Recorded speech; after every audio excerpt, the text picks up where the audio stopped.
சரி.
மகன் சொன்னான், உனக்கு கடவுள் பாவம் செய்து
மகன் சொல்றான், அப்பா, பரலோகத்துக்கும் உங்களுக்கும் எதிராக பாவம் செய்தேன் அப்பா. உங்கள் பிள்ளையா இருக்க தகுதியே இல்லப்பா எனக்கு. அப்பா சொல்றாரு, சரிப்பா நான் மன்னிச்சிட்டேன் சொல்லி அவங்களோட கூலியாளர்கிட்ட சொல்லி என் மகனுக்கு விலை உயர்ந்த ஆடைகள் போடுங்க, கையில மோதிரம் போடுங்க, கால செருப்பு போடுங்கன்னு சொல்லி சொல்றாங்க. என் மகனுக்கு 6 வெட்டி விதித்து வைங்கன்னு சொல்றாங்க. இது எப்படியோ பெரிய மகனுக்கு கேள்விப்பட்டு அப்பா செய்யறது நியாயமான்னு கேட்டு அப்பாட உடனே கேட்கல சொல்லிட்டு வீட்டுக்கு வரான். வீட்டுக்கு வந்து உள்ள கூட நுழையல, வாசலே நிற்கிறான். அப்பா வந்து என்னப்பான்னு கேட்கிறாங்க. அப்பா, இவ்வளவு நாளா உங்க கூட இருக்கிறேன், எனக்கு மட்டும் எதுவுமே செய்யல, ஆனா தம்பி எல்லாத்தையும் எடுத்துட்டு போயிட்டு எல்லாரும் சும்மா வந்தான், அவனுக்கு மட்டும் என்ன செய்யுங்கன்னு அப்பாட கேட்கிறான்.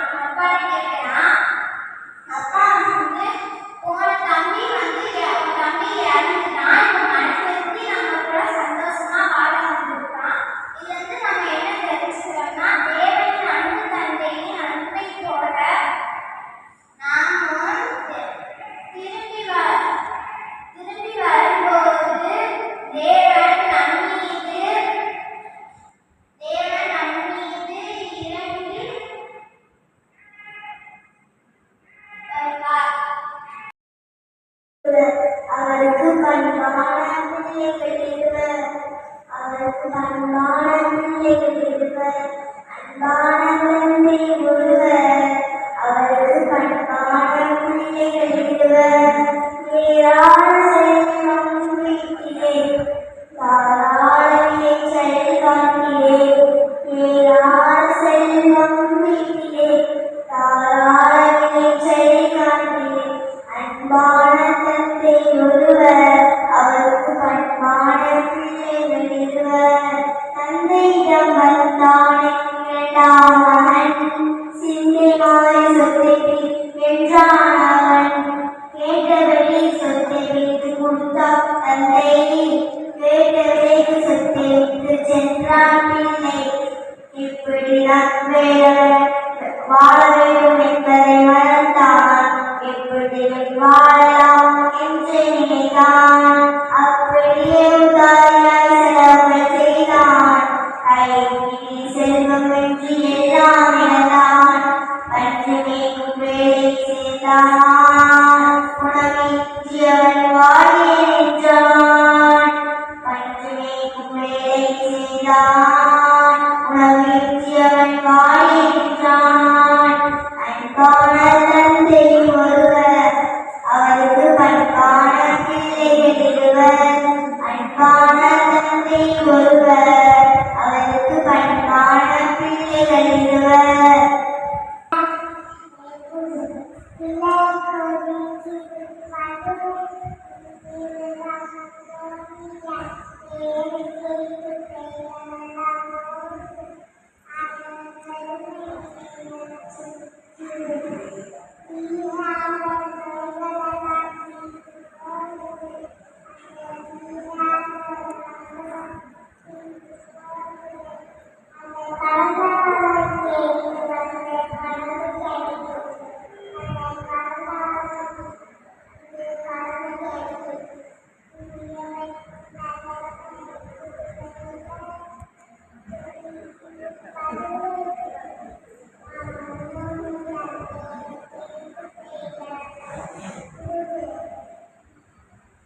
Sure.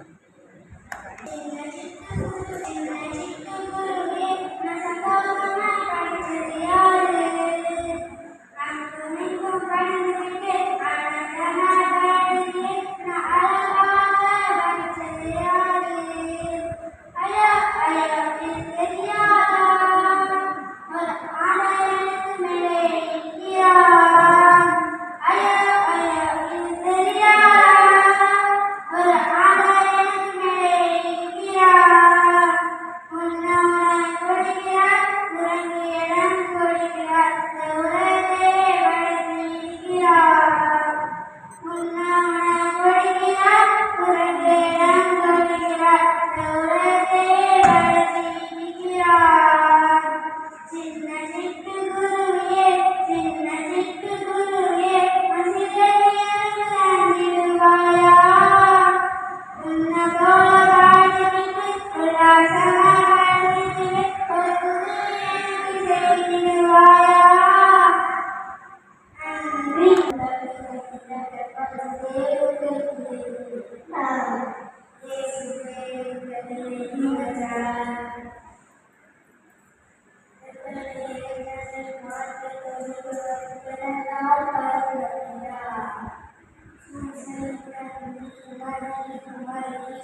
Very good. ஓகே.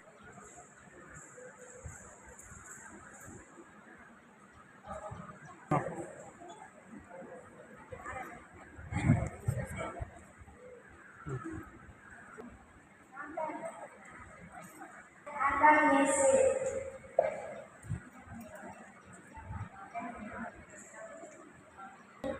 பின் செல்வர் ஊழி நடவார்கள். ஆண்டவரே, நான் உம்மை அடிமை. உமது சொற்படியே எனக்கு ஆகட்டும்.